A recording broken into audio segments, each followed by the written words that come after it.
तो चलिए बिना किसी देरी के आज के इस डार्क और रहस्यमय विश्लेषण में सीधे गोता लगाते हैं। आज हम एक ऐसी रोंगटे खड़े कर देने वाली हॉरर कहानी का चीरहरण करने वाले हैं जिसका नाम है अधूरी कहानी। हम इसके हर एक पहलू को बारीकी से समझेंगे और देखेंगे कि आखिर एक डर का माहौल, एक प्योर टेरर असल में बुनते कैसे हैं। एकदम अंदर तक जाएंगे इसके। शांति और सन्नाटे में फर्क होता है। यहाँ जो सन्नाटा है वो मुर्दों वाला है। ये लाइन तो याद होगी। कहानी के केयरटेकर रामू काका की एक खौफनाक चेतावनी वहीं से आती है। ये कोई आम सा डायलॉग नहीं है।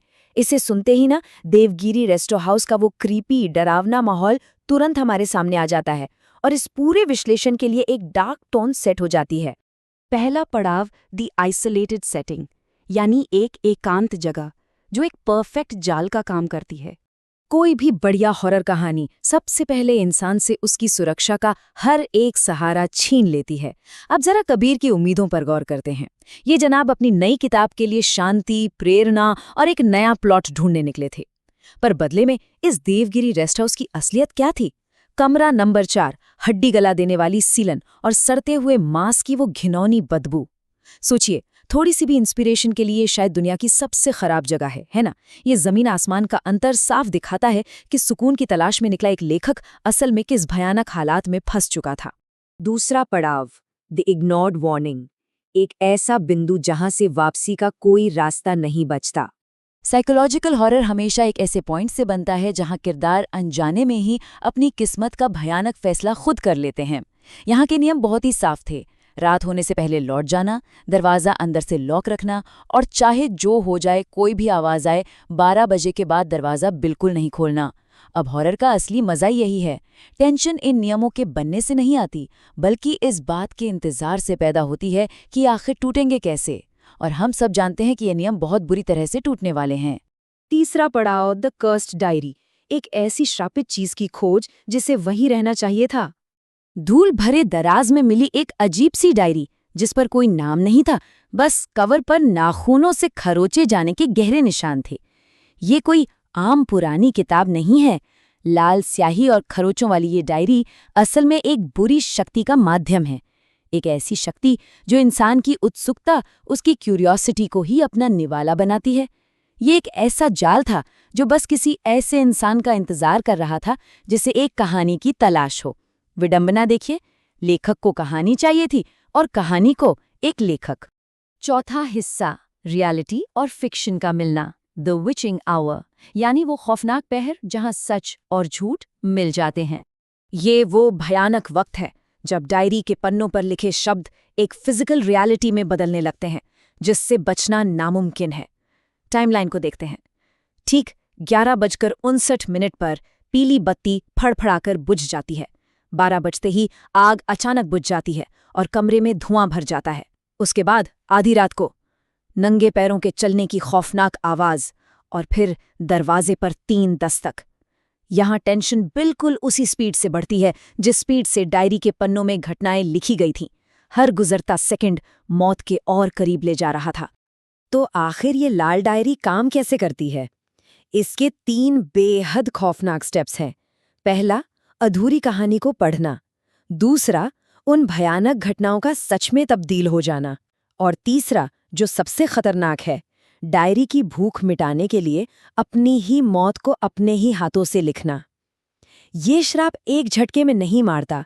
इसके बजाय ये धीरे धीरे इंसान की फ्री विल, उसके सोचने समझने की आज़ादी को पूरी तरह से निचोड़ लेता है।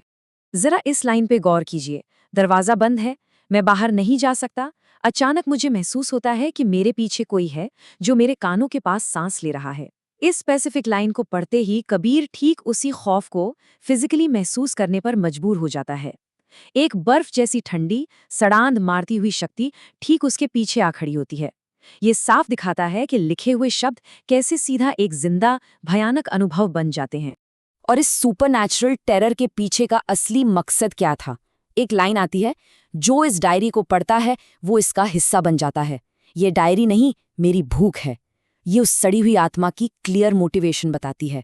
एक ऐसी आत्मा जिसे अपनी खुद की अधूरी मौत की कहानी को पूरा लिखने के लिए किसी की सांसों और एक कलम की सख्त जरूरत है। एक और डिटेल जो सच में रोंगटे खड़े कर देती है वो है हजारों का आंकड़ा। हजारों लाल अमानवीय आंखें जो दीवारों से, शीशे से कबीर को घूर रही थी। सोचकर देखिए, ये एक ऐसी डिटेल है जो पूरे कमरे को एक क्लॉस्ट्रोफोबिक जेल में बदल देती है, जहां और कोई रास्ता नहीं है, बस आपको चारों तरफ से देखा जा रहा है। पांचवां और अंतिम चरण, एक अधूरी कहानी, द अल्टीमेट प्राइज, यानी सबसे बड़ी कीमत। यहां पर आकर सुरक्षा का बचा खुचा भ्रम भी टूटने वाला है। अचानक क्या होता है, वो डरावनी आत्मा गायब हो जाती है, कमरे की बिजली वापस आ जाती है, मुख्य किरदार को लगने लगता है कि चलो मुसीबत टल गई, डायरी में अब सिर्फ एक खाली सफेद पन्ना बचा है। कहानी यहाँ बहुत ही मास्टरफुली एक झूठी उम्मीद जगाती है, ताकि उसके बाद जो आखिरी और सबसे खतरनाक झटका लगे वो और भी ज्यादा तबाह करने वाला हो। लेकिन ये बचाव सिर्फ एक छलावा था। बाहर से रामू काका की लालटेन के साथ आवाज आती है, बोलते हैं कि सुबह हो गई है। ये सुनकर किसी ने भी राहत की सांस ली होती, पर भयानक हकीकत कुछ और ही थी। वो आत्मा केयरटेकर की आवाज की हूबहू नकल कर रही थी और लकवाग्रस्त एकदम सुन्न पड़े उस लेखक के ठीक सामने खड़ी थी। ये श्राप का आखिरी वार है, जो प्रोटैगनिस्ट को मजबूर करता है कि वो अपनी ही दर्दनाक मौत को ताज़ी गीली स्याही से खुद लिखे। इस ट्रैजिक आयरनी को समझना बहुत जरूरी है। कहानी अभी अधूरी है और जो इसे जीता है वही लिखता है। ये कितनी डरावनी विडंबना है। जो लेखक पहाड़ों में अपनी नई किताब के लिए एक शानदार प्लॉट ढूंढने आया था, वो आखिर में खुद एक भूत की कहानी का अंत लिखने के लिए इस्तेमाल हो गया। जब अगली सुबह असली रामू काका दरवाजा तोड़कर अंदर आते हैं, तो वहां का मंजर सच में खून जमा देने वाला होता है। कमरा पूरी तरह खाली था, लेखक का कहीं कोई नामो निशान नहीं था, और उस लाल डायरी में एक नया, बिल्कुल कोरा पन्ना अपने आप जुड़ चुका था।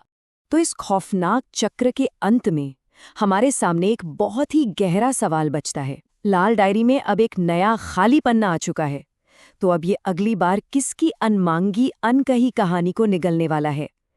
ये एक ऐसा सवाल है जो दिमाग में बस जाता है, क्योंकि डर सिर्फ किसी अंधेरे जंगल में नहीं होता, बल्कि उन मासूम पन्नों में भी छुपा हो सकता है, जिन्हें हम बस अपनी उत्सुकता के चलते पलट देते हैं। तो अगली बार कोई ऐसी अनजानी किताब मिले ना, तो पढ़ने से पहले 2 बार जरूर सोचिएगा।